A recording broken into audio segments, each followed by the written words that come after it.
What's the creepiest true story that happened to you or someone you know? Story 1, I had just moved into a basement suite. Every time I went out, I would lock the deadbolt but not the door handle. But when I came home, a lot of the time the deadbolt would be unlocked and the door handle would be locked. At first, I thought I was just confused about which one I had locked, so I started paying more attention.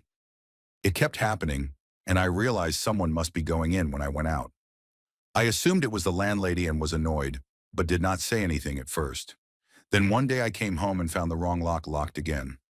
I went in upset and opened the fridge to get something to eat. There was a book in the fridge that I had never seen before. I collected old books, and this one was published in the early 1900s, which completely unsettled me because it felt like it had been left for me. I finally called my landlady and asked if she was going into my apartment and told her what had happened. She panicked immediately and said the last person who lived there was a very unsettling guy with mental health and substance issues. She had all the locks changed that day, and it never happened again. Story 2. When I was about 9 or 10, my older brother and I had a few friends over to stay the night. My dad had to work the next day, so we were all left at the house by ourselves for the day. We were excited to play PlayStation all day on our Saturday off. My dad worked late that night until probably 8 or 9. As soon as the sun went down, we went into one of the rooms upstairs to play Uno. About 30 minutes later, we started hearing footsteps slowly walking up the wooden stairs. My dad was not going to be home for another 2 hours, so we did not know who it was. There were four of us: me, my brother, my friend, and his friend.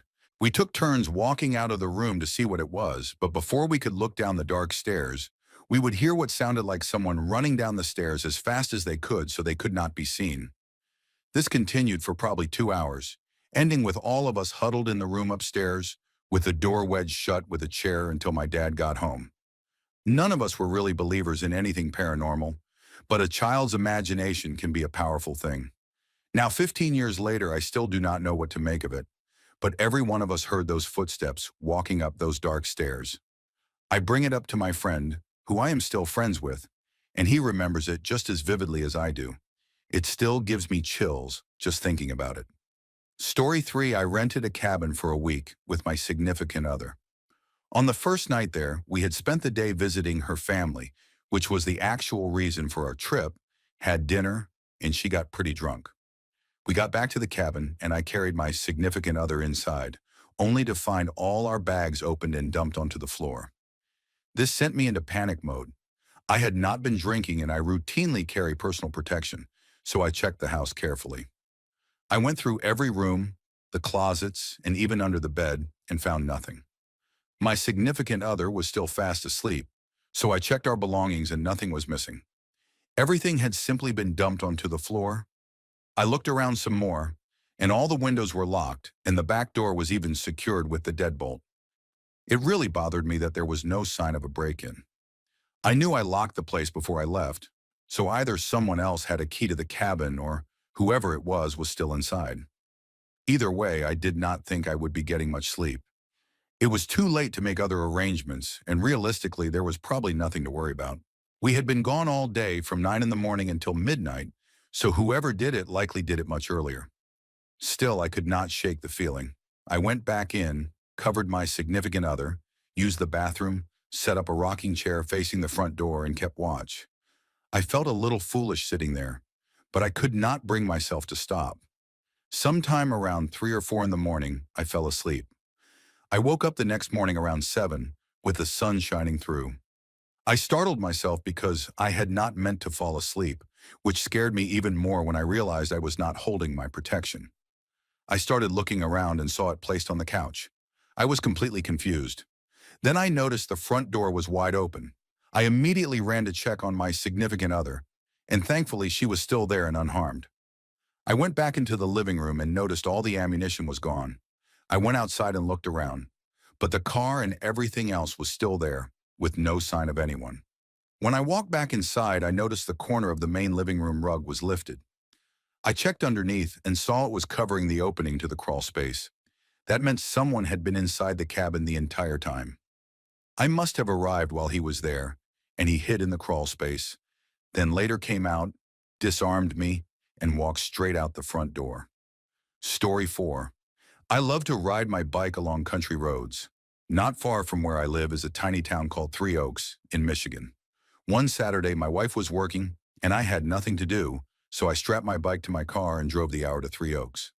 I parked in the scenic downtown area and then rode out of town and into the surrounding countryside. As I wound my way further into the remote countryside, houses, businesses, and cars grew increasingly scarce. Eventually, there were only an occasional house or two every half mile or mile, with cornfields and small woods flanking the dirt and gravel roads that I pedaled down. It was on one of those back roads that a minivan drove past me. Within moments of it passing, it turned around and pulled up alongside me. I looked over, and the passenger, a woman in her mid to late 20s, was looking at me with her window down. The driver, a man who seemed to be about the same age, leaned over toward her and said to me in a slight southern drawl, with a big smile on his face, asking if I knew David Christ. I thought for a brief second, but I did not know any David Christ, so I said so. The driver asked if I did not know him at all, and I repeated that I did not and apologized, then pedaled on. The van sat there for a moment longer, then made a turn and drove off in the direction it had originally been heading. I thought nothing of the encounter. Maybe the driver was a friend of David Crest and thought we had met through him or something like that. At the time, I did not think I had any reason to worry. I continued on my ride, turning down one road and heading north, then another road heading east. I had no agenda and was just out to enjoy the summer day and wander through the quiet countryside. About 10 minutes later, on an entirely new road and heading in an entirely different direction from where I first met the van, I saw it again. We were heading toward each other, and I gave a small smile and nod as I passed the driver. I remember thinking it was an odd coincidence to come across the same van again. The driver stared as he passed, still wearing that large smile. At that point, I began wondering what they were doing. Maybe they were lost and looking for this David Christ, or maybe they were just enjoying a scenic drive and thought I looked like someone they knew. I did not know, but I was starting to think about the situation more critically. I kept taking twisting, turning paths, heading north, south, west, and east without any pattern. Then I came across the van again. Once more they were heading toward me, and I pulled alongside them. The driver rolled down his window and leaned out. He was a white man in his late 20s, with a few inches of goatee and a baseball cap, and that same wide smile on his face. I stopped my bike and looked at him, waiting for him to say something, but he just stared at me for a full 30 seconds.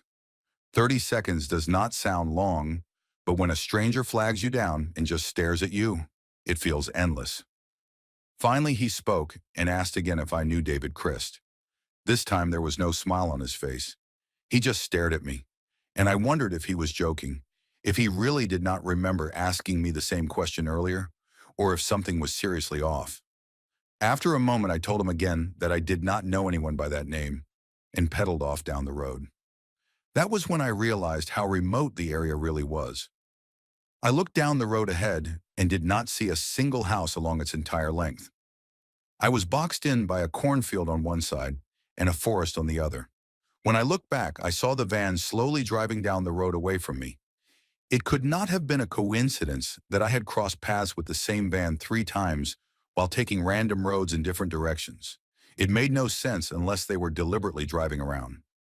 I started to feel uneasy. I decided to head back toward the town center and pedaled harder. The gravel road ahead bent to the right, and to the left there was a dirt path that barely qualified as a road. As I neared the fork, the van came around the bend. I gripped my pocket knife, which I always carry on rides like this, and realized that if they wanted to, they could simply hit me with the van and I would be helpless. As the van drew closer, I prepared to jump off and run into the cornfields. The van slowed as it approached and the driver rolled down his window again. But this time I did not stop. I sped up even though I knew I could not outrun a vehicle. I glanced back and saw the van stopped in the middle of the road. I took the right fork and kept going until the corn rows blocked my view of the van, then stopped. I got off my bike and carefully moved along the edge of the cornfield until I could see down the road I had just been on. The van was far away, driving off. I rushed back to my bike, and as soon as it was completely out of sight, I turned around and took the left fork down the dirt path. I rode as fast as I could, knowing that if the people in the van had bad intentions and caught me out there, far from help, that would be the moment it happened. Whether my plan worked or the van was never following me at all, I made it back to the town center without seeing them again. Later that day back at home, I could not stop replaying everything in my head, and the name David Christ kept echoing in my mind. I wondered if David Christ was someone famous and decided to search the name online, trying different spellings until the Christ spelling led me to something disturbing. I found a newspaper article from Knoxville, Tennessee, describing how a man named David Christ had turned himself in after stabbing another man at a gas station in 2013. The article included a photo, and I am convinced it was the same man who had been driving the van. With a baseball cap and a short goatee, he looked identical. I searched the Knox County prison records and did not find his name listed. Somehow he had either been released or never convicted, and for some reason he had ended up driving those back roads in Michigan. I still do not know why he kept asking if I knew him, who the woman with him was, or what would have happened if I had stopped writing. Story 5. My wife and I rented an old townhouse in Birmingham, Alabama about 10 years ago. It was spooky for no other reason than the fact that it was old and surrounded by woods. And since we were both suburban Californians, that alone was enough to unsettle us a little. We used to joke that there was some kind of presence in the house, but after a while we started experiencing genuinely strange things. When you left the kitchen after grabbing a snack, all the cabinets would be closed. But if you returned a few minutes later, every single cabinet would be wide open. It was unsettling, but mostly just annoying at first. Later things escalated. My wife would come home late after roller derby practice, and since there were very steep steps leading up to our door, I always made sure to turn on the porch light so she would not trip. Somehow the light would often be turned back off, even though it was an old-style breaker switch on the wall that required real force to flip. One night this caused my wife to trip badly while coming to the door in the dark. She began complaining that she felt unsafe when I worked late and she was alone, and we slowly realized that whatever was in the house seemed to dislike her specifically. Walking to the bathroom late at night and passing the hallway mirror, we both separately saw a disfigured woman in the reflection. I thought I was imagining things the first time, but after it happened several times, I finally mentioned it to my wife, who became extremely upset and told me she had seen the same thing before. Over the next year or so, I would sometimes have nightmares about that woman and wake up restless beside my wife, and a few times this woke her too, at which point she would calmly tell me to go back to sleep and say that it was just a dream because she had seen her as well. The most intense moment happened late one night when my wife came home and suddenly started yelling at me for no clear reason, making strange accusations and acting completely unlike herself. I was in the middle of writing a paper due the next morning, so I told her I could not deal with it and that she should go to bed. She turned off all the lights except the one in the downstairs den where I was working and went upstairs. About an hour later, I finished my paper and went to bed. When I reached the bottom of the stairwell and turned on the light, I froze because my wife was sitting at the top of the stairs in what had been complete darkness. She just stared down at me, and I swear her eyes were entirely black and her strawberry blonde hair had turned completely white. I was more frightened than I had ever been in my life, but I slowly walked up the stairs toward her. When I reached the top, her eyes and hair returned to normal, and she collapsed into sobbing, saying that something had been attacking her and filling her with hate. We held each other through the rest of the night and talked about it many times afterward.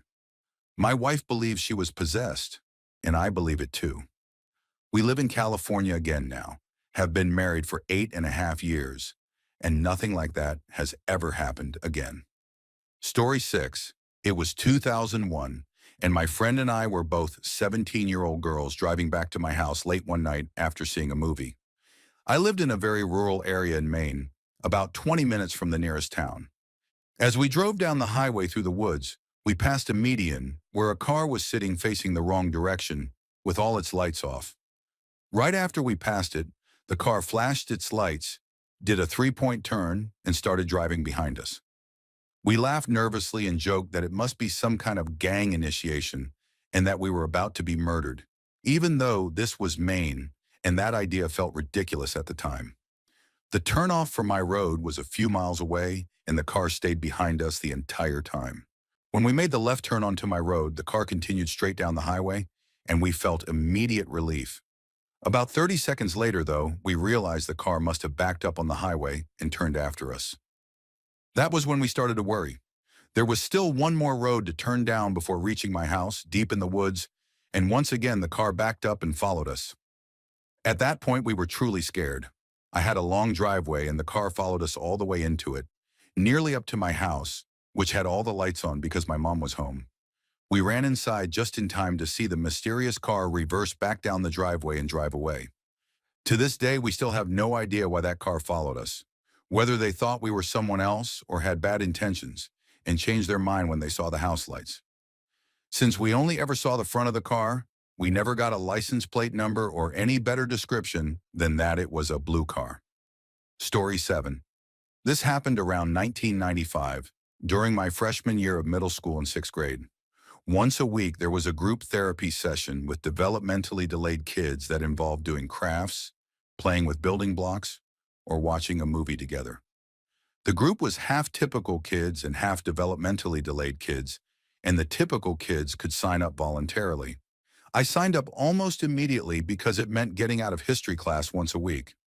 One of my best friends did the same, and it basically became a second lunch period for us. The group was overseen by a therapist named Bruce, and it was generally very relaxed. Bruce was an overweight, balding man in his 50s with the personality and appearance of Santa Claus, and he ran many of the school's extracurricular activities and was widely liked. The other important person in this story was a kid I will call G. There is a stereotype about certain troubled kids being obsessed with harming animals, and G fit that description disturbingly well. He regularly told long, excited stories during group about how much fun he had hurting animals he caught in traps, and most of us ignored him, assuming he was exaggerating to get attention. One week we were playing with Play-Doh, and because it was used constantly by the group, the large tub had turned a uniform, unpleasant brown color. The idea was for people to build things and tell stories about them, but most kids just made simple shapes or threw pieces at each other.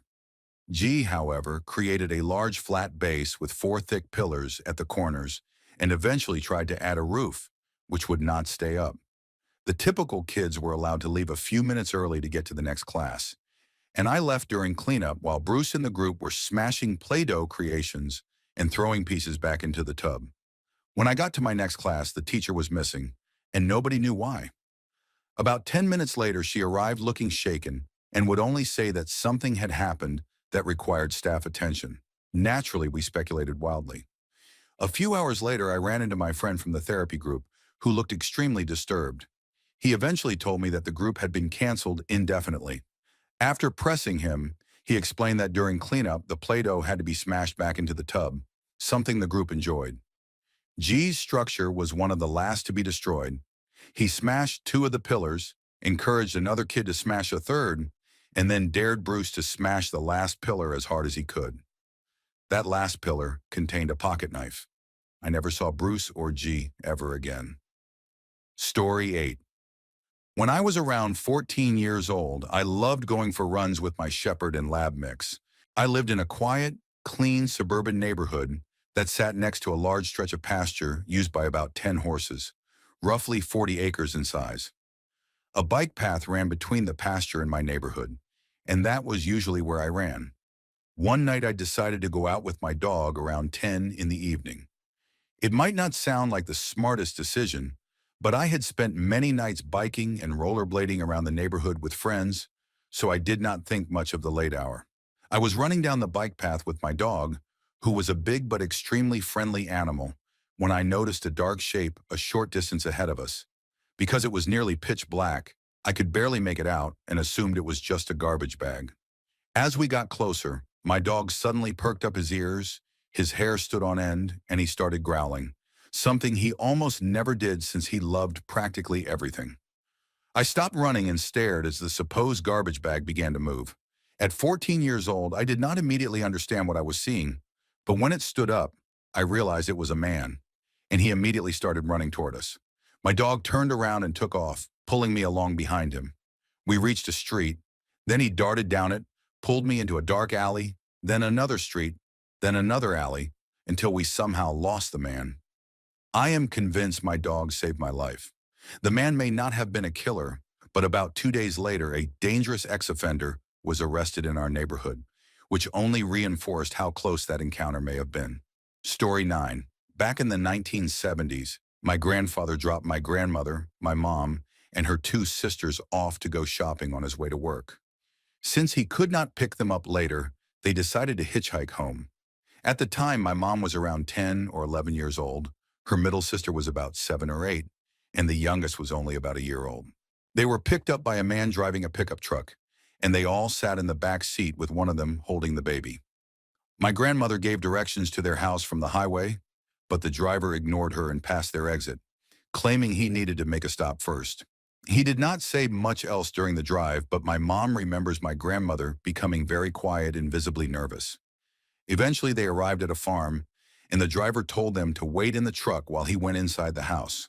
While he was gone, they sat there terrified, knowing they were in the middle of nowhere and would not be able to escape on foot.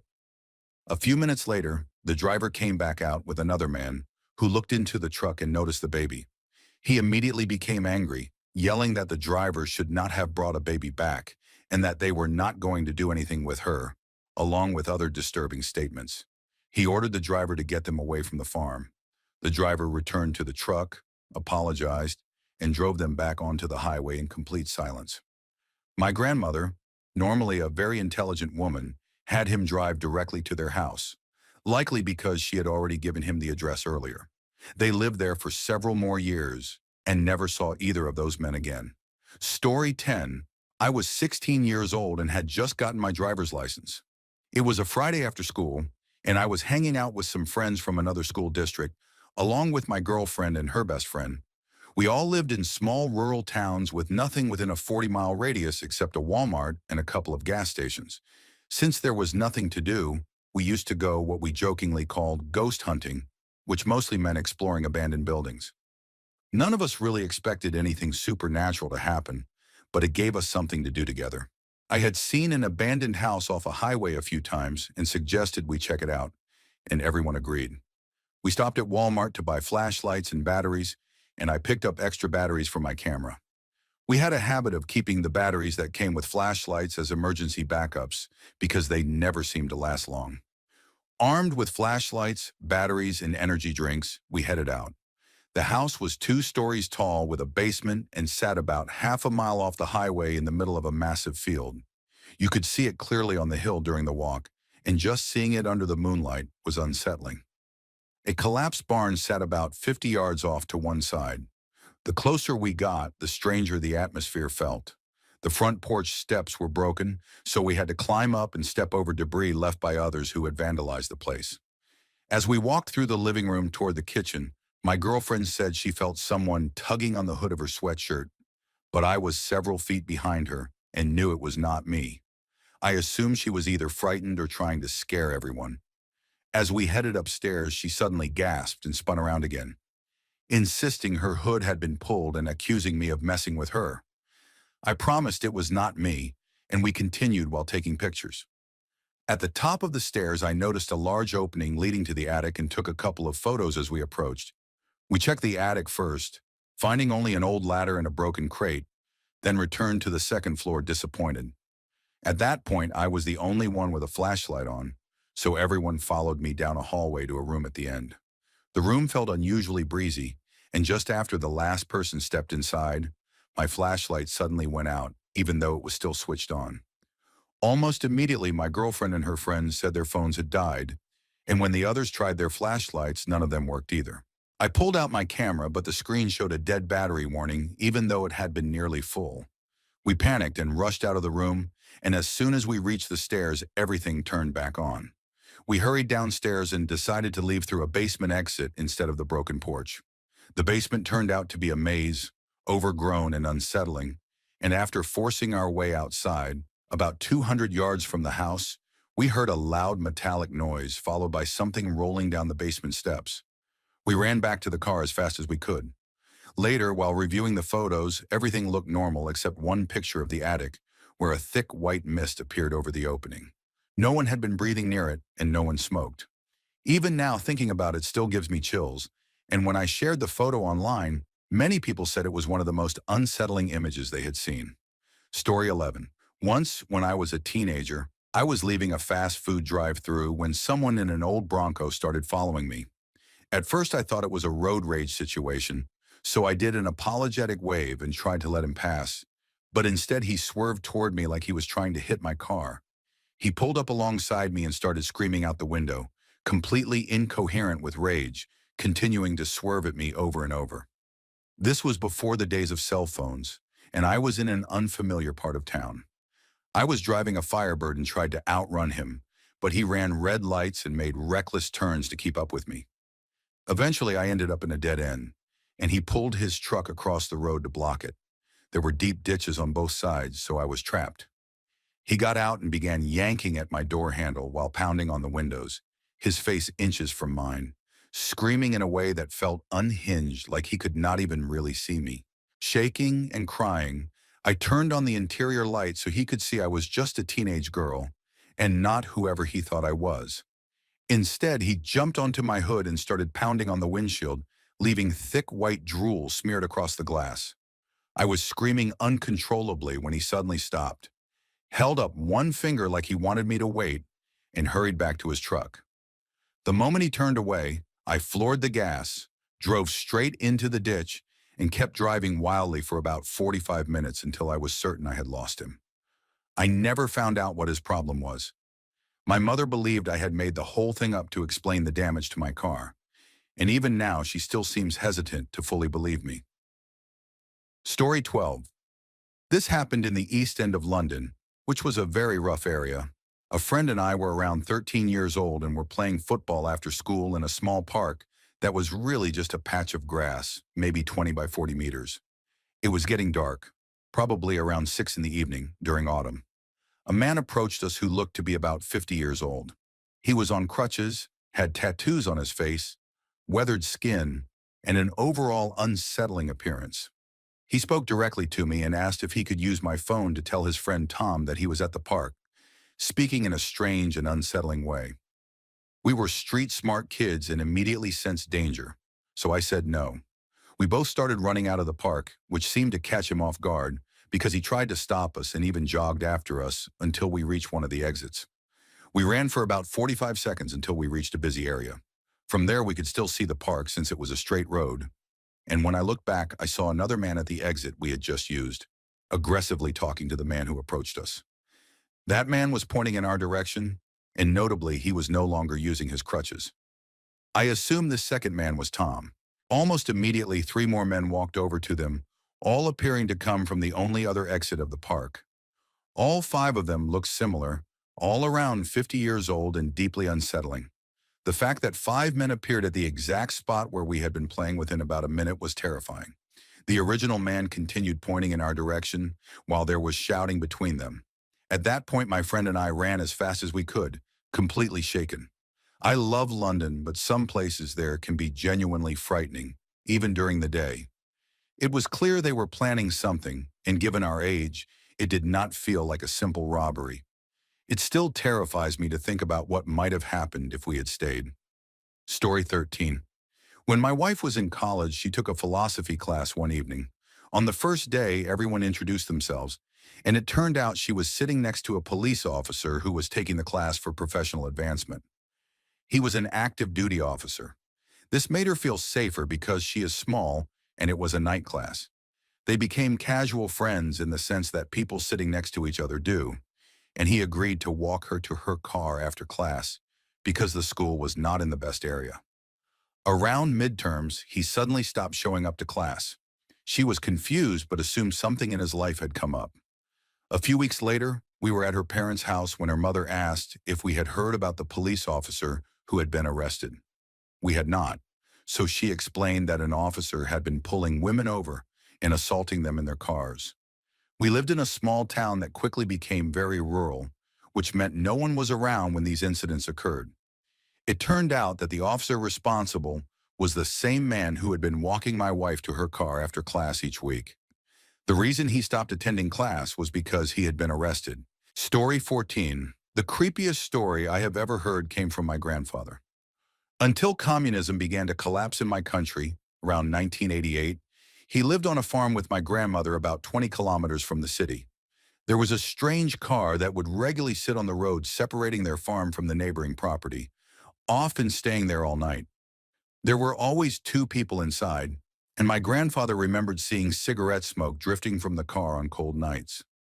One day he approached the car and recognized by their hats that they were members of the secret police, so he left without questioning them. Around that time, strange things began happening in the area. Animals occasionally went missing, and the strange car appeared during a period when several local drunks, about 3 people, disappeared. Some believed they had fallen asleep in the snow and been buried. One night, my grandfather heard noises downstairs, and when he checked, no one was there. But the door was open and wet footprints led through the kitchen. The strange part was that the door had been secured with a chain, which had not been broken.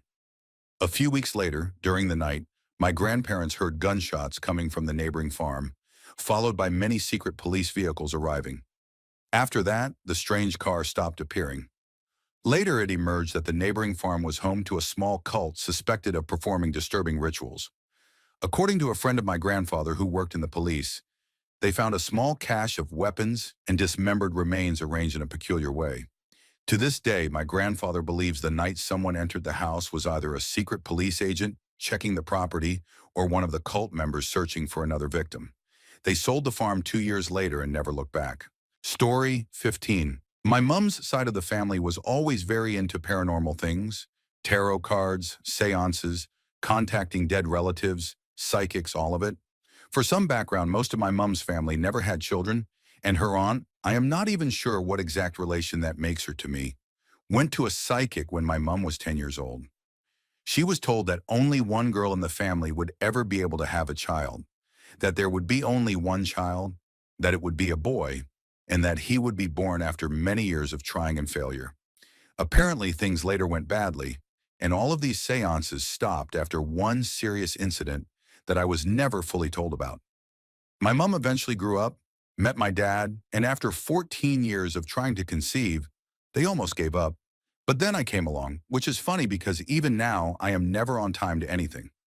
No other relatives ever managed to have children, either biologically or through failed marriages. So I am the only one. When I was about 15 years old, my mom's aunt had already passed away. She died when I was around 6. One evening, all the relatives, including me, were gathered together and someone found the old Ouija board and tarot cards they used to use while clearing out the attic. After quite a few drinks, everyone agreed to try it again, just to see if it still worked, which in hindsight was a terrible idea. We all sat around the table with our fingers on the planchette, and one of my relatives, who I will call Jane, started calling out to spirits and asking if anyone was there. I was always extremely skeptical about all of this and assumed someone would push the glass or nothing would happen at all. Suddenly, the lights flickered and the atmosphere in the room completely changed. It felt like more people had entered the room, similar to when a quiet gathering suddenly fills up.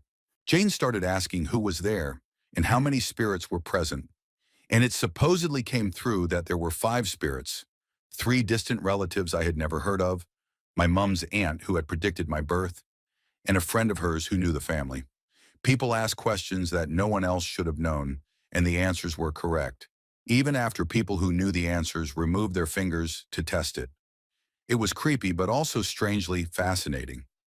My mom's aunt, who I always knew as Auntie, seemed to take a particular interest in me, supposedly standing next to me and saying she always followed my schooling and life.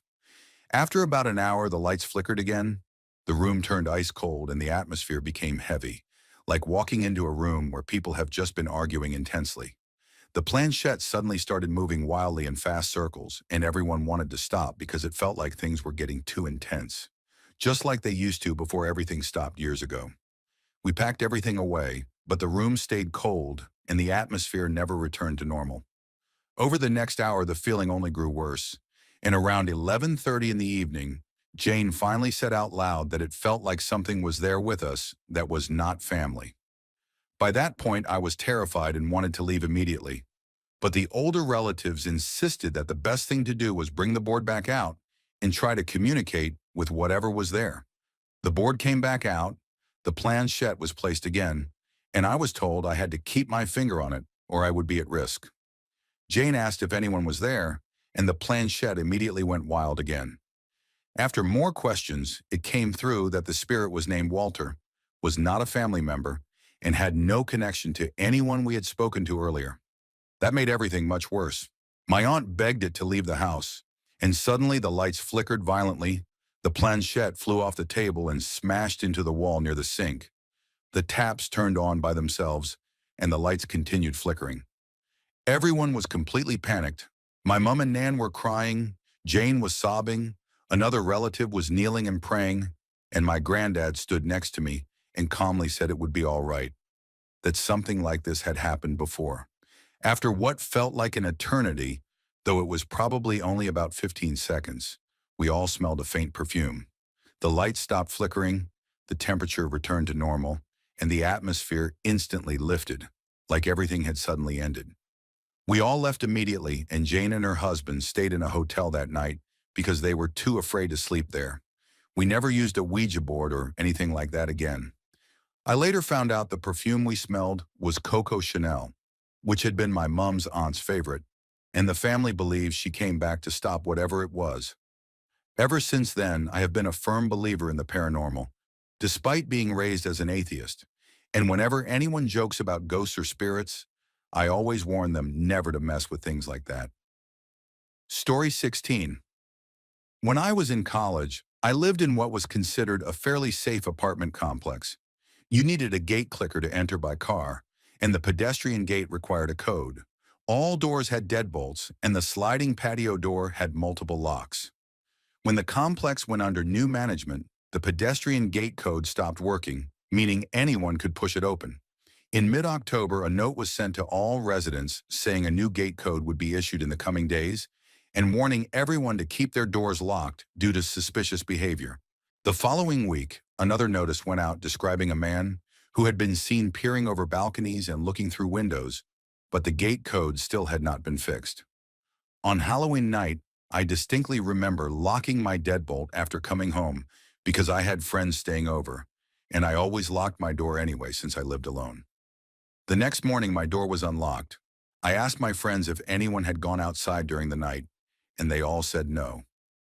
The following night, I was by myself and feeling uneasy, so I made a point to double-check my door before going to sleep.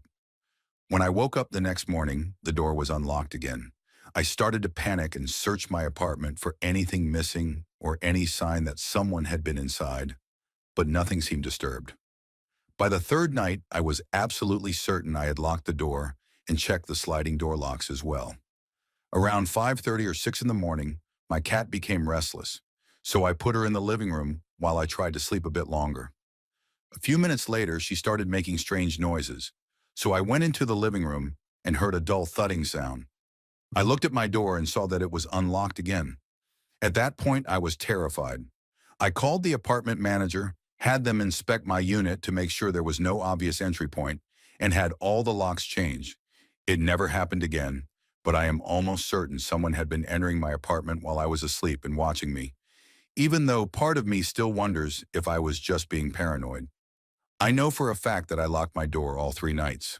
Story 17. This happened last year around the same time.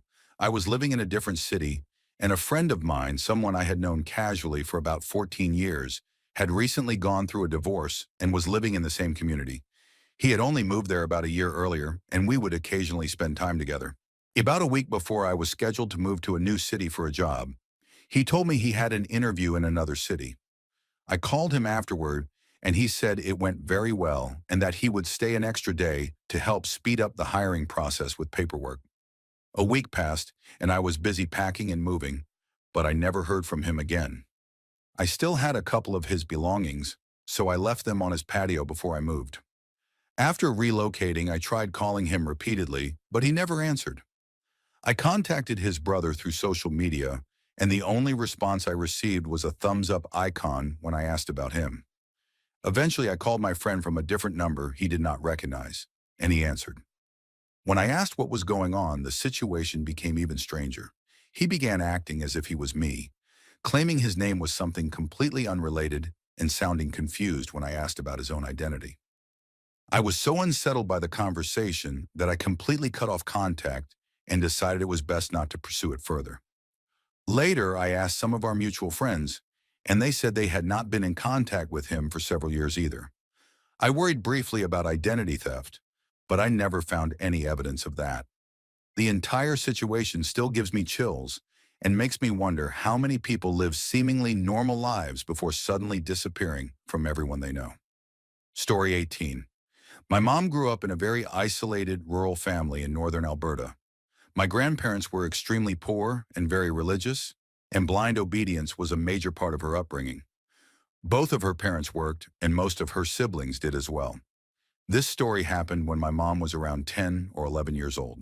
She was the youngest of 10 children, so while her older siblings went out with friends or worked after school, she took the school bus home alone and spent hours by herself. The house they lived in was unsettling on its own. It was about a 10-minute walk from the nearest paved road. The doors had old-fashioned latch locks that barely secured anything. There was no electricity or running water, and everything was done by kerosene lamps and well water. This was during the 1970s, which made it even more unusual. One day after school, my mom came home to find an old man sitting at the kitchen table rolling cigarettes. She asked who he was and what he was doing there. He was friendly and cheerful and told her his name was Frank and that he was an old friend of her father. Because of how she was raised and the strong belief in helping others, strangers staying with the family was not unheard of. She went about her routine, started dinner, and made him a cup of coffee while he continued rolling cigarettes. She went outside to use the outhouse, and when she returned, the man was gone. On the table was a note that simply said, "Thank you for the hospitality," along with all the cigarettes he had rolled. When the rest of the family came home, no one knew who the man was or that he had been there at all. My grandparents brushed it off as a harmless act of kindness, but the children always believed it had been a terrifying and unexplained intrusion. They lived in that house for another 4 years. Story 19. It was 1990 and I was 13 years old. My parents went out for the evening on a Friday night to visit my aunt, who lived about 45 minutes away. My best friend was staying over, and we were upstairs in my bedroom. The room had belonged to my sister until a few weeks earlier, and after she moved out, I eagerly took over the larger space. It was on the second floor with two windows, one facing the front of the house and one on the side near the chimney. My back was to the side window when my friend suddenly screamed. She yelled that there was a man at the window and said she saw his face and his hands gripping the sill, which made no sense because we were on the second floor. About 10 seconds later, my dog began barking wildly downstairs. Our house was positioned on a steep hill near a bend in the road, with a thick forest only about 20 feet behind it. A large deck ran along the back of the house, with doors leading into the kitchen and family room. We often had animals wander onto the deck, so I initially tried to convince myself it was just a possum. That explanation fell apart when my dog ran back and forth across the house, clearly chasing something. It was pitch black outside, and I was too scared to go downstairs to turn on the exterior lights. Then my dog rushed to the front door, barking frantically. Panicking, I did something incredibly foolish and went looking for my father's gun, which he kept in his sock drawer. It was gone. I was too afraid to call the police because I knew my father would be furious if it turned out to be a false alarm, so I called my neighbor instead, who happened to be a federal agent. I told him we were home alone and what had happened. A few minutes later, I realized I needed to call my parents, but they did not answer. We arranged for my friend's mother to come pick us up because I was not staying in that house alone. Before she arrived, my neighbor knocked on the door and told me that as he approached the yard, a car sped away around the bend in the road. There was no nearby parking, so whoever it was did not live close by. The next day, my father initially dismissed the whole thing, saying my friend must have imagined it. That changed when the neighbor returned and pointed out holes beneath the window near the chimney. My father then noticed pry marks on the front door and began checking our belongings. He discovered several credit cards were missing, along with valuables from his closet. My mother was missing jewelry, and I realized most of my clothes were gone. The police were called, and after reviewing transactions made on one of the cards, everything pointed to an old friend of my sister who had recently been around again. She eventually admitted to copying the house and car keys and letting others into the house. Some of her friends were arrested, the locks were changed, and my father became obsessed with security, even setting dangerous traps around the house. One of them nearly injured me later, which was terrifying in its own way. Story 20. My father was a supervisor at a now defunct inpatient mental health hospital where he oversaw the children's unit. These were kids, mostly boys, who had either done very disturbing things or came from extremely broken homes and ended up there through no fault of their own. One day, a group outing had been planned for several kids from his unit. Right before they were supposed to leave, two boys started a fight. My dad decided their behavior meant they did not deserve to go on the trip, which was somewhere very fun from what I remember, and kept them back at the facility. I was 6 years old at the time. Later that night, my dad received a phone call at home from the police. The two boys had managed to sneak past a mental health technician who had fallen asleep during the night shift and were found several blocks from our house carrying duct tape and knives in their backpacks. Apparently, they were angry about being left behind and waited until they knew the night staff would be distracted doing rounds.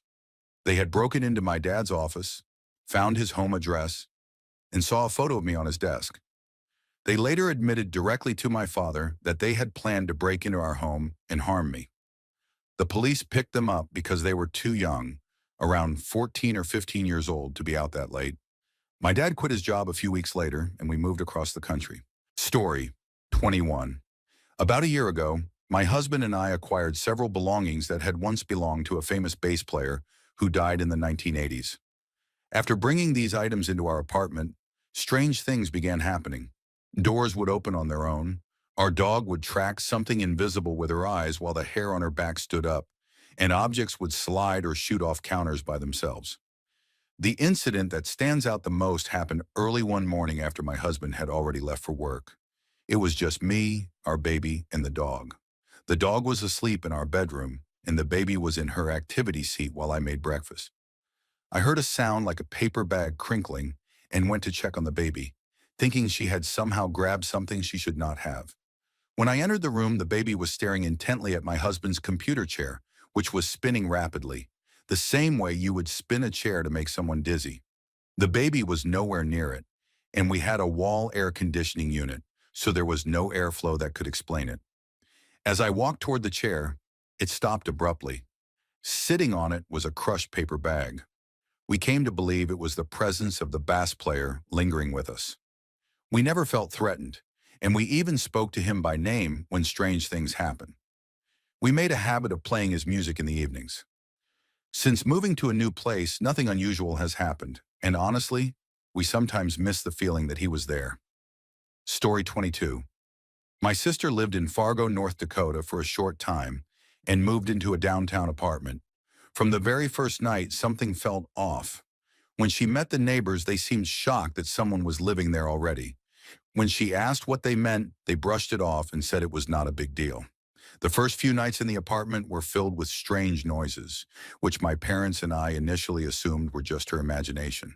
She said the door would open on its own in the middle of the night, even after she closed it, and over the next few days, objects around the apartment would be moved without explanation. Both my sister and her roommate noticed items in different places when they returned to rooms. Eventually, they confronted the neighbor again and insisted on knowing why he had acted so strangely when they moved in. He finally told them that only weeks earlier, another tenant had lived there, a middle-aged man who felt isolated and persecuted throughout his life. He ended his life in the apartment in a very deliberate and unsettling way. After hearing this, the girls were understandably shaken and stayed elsewhere for a few days. Since they were locked into a year-long lease, they eventually returned once they felt calmer. Things were normal for a short while, until one afternoon when my sister's roommate came home and turned on the light in her bedroom. Written between her posters and photos on the wall were the words, "I am always watching you," glowing faintly, even though the room had been dark and empty all day. They left immediately and ultimately managed to get out of the lease after my dad intervened. This happened around 15 years ago, so some details may be fuzzy, but it remains one of the most unsettling stories in our family. Story 23. This happened to me a few years ago when I was a senior in high school. A family friend owned a very large, nice house in a quiet neighborhood, and I would dog sit for her whenever they went on vacation. I did this several times, and it was usually a nice break from my own family, Because what 17-year-old guy does not enjoy having a house to himself for a few days? Over the course of house sitting there, though, I experienced some very strange things. They always left me a gun, either a .40 caliber or a .380 automatic. To keep this in order, I will start with what happened first and most often.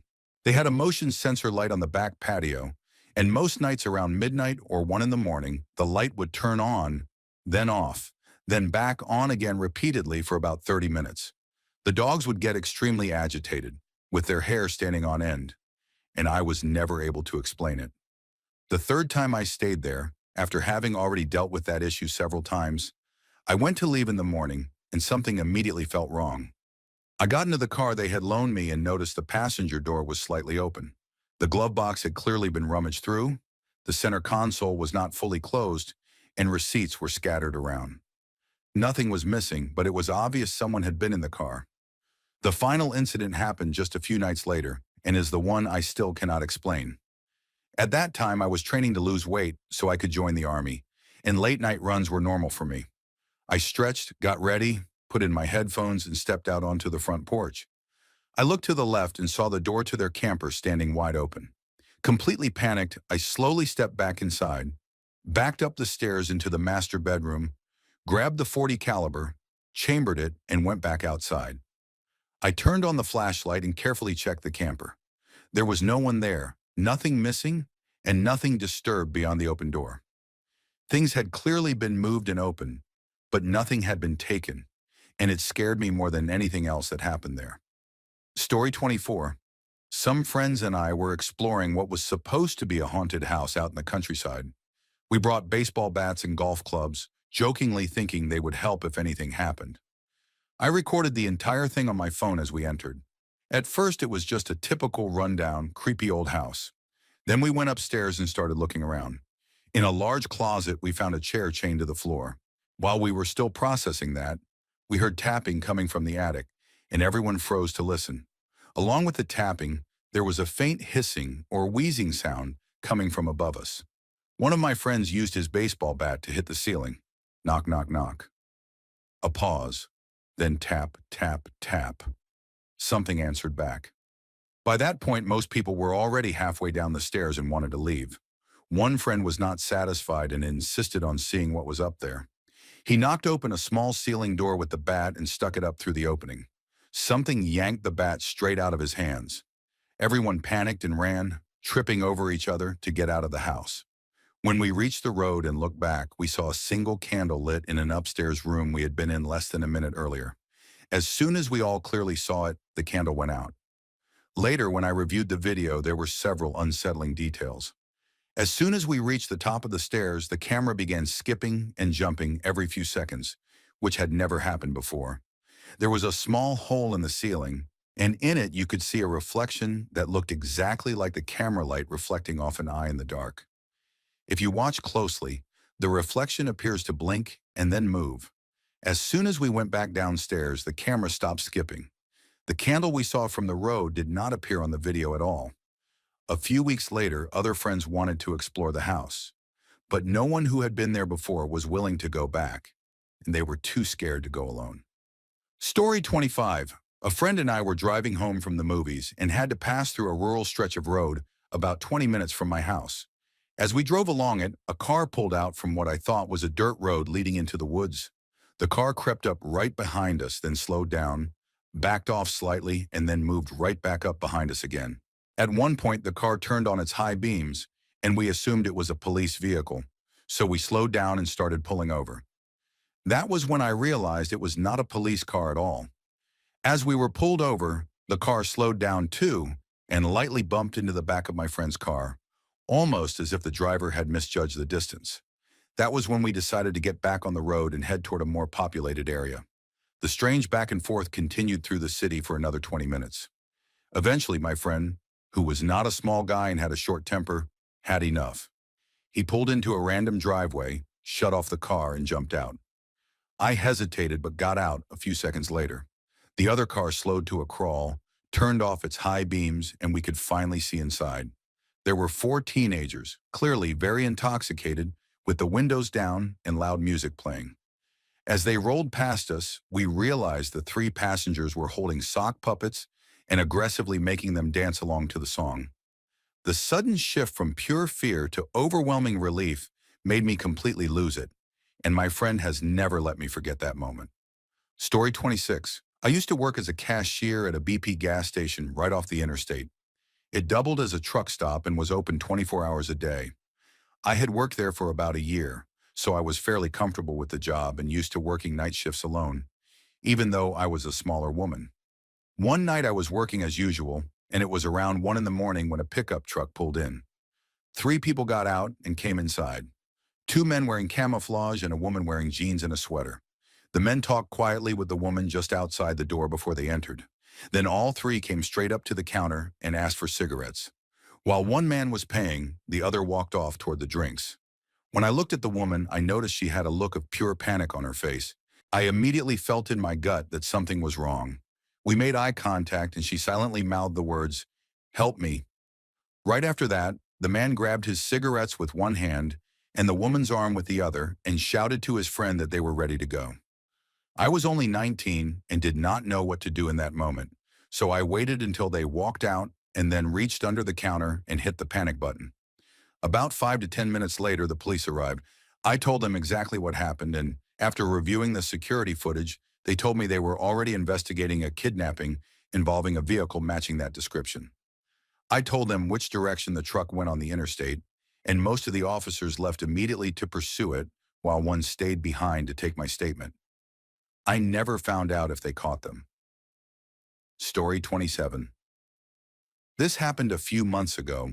Two friends and I shared a first-floor apartment in a newly built complex, and the security was not very good yet. One of my roommates had a habit of going for a run every morning before sunrise and would leave the front door unlocked, so he would not wake us up when he came back, since he did not like carrying keys while running. After a few months of living there, we started noticing strange things.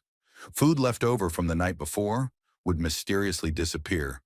Items from the refrigerator kept vanishing, and all three of us swore we were not taking it. Once we noticed the pattern, we became more careful and made sure the door was always locked, and the disappearances stopped completely.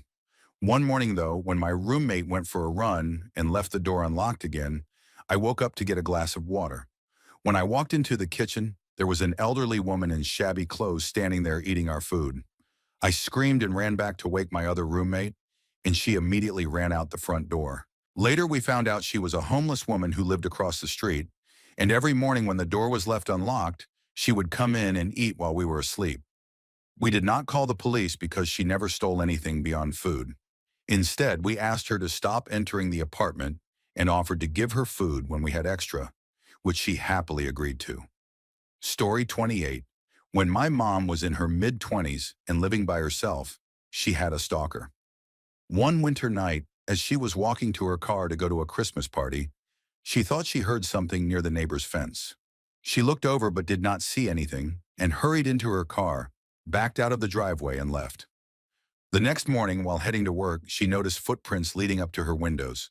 She followed them back to the spot where she thought she had heard the noise the night before and found the snow completely compressed, as if someone had been standing there for a long time.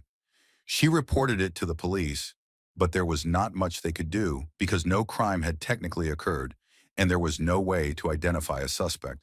This happened occasionally while she lived there. She would sometimes receive mysterious flowers, find half-eaten boxes of chocolates, and notice footprints around the house, especially near windows and doors. A few years later, my mom moved away and settled into a trailer park in my hometown. One night after working a late shift, she came home, turned on the lights and the television, and went to her bedroom to change out of her work clothes. While undressing, she heard a loud crash behind her and turned to see a man crawling through her bedroom window, holding a large kitchen knife. She screamed and ran out of the trailer to her neighbor's home, two men who were close friends of hers. She called emergency services from their house while they armed themselves with whatever they could find. When the police arrived, they were unable to get clear fingerprints but took photos and documented everything. My mom recognized the boot print left behind as the same type she had seen at her previous home. The man had followed her across an entire county, and to this day, he was never caught.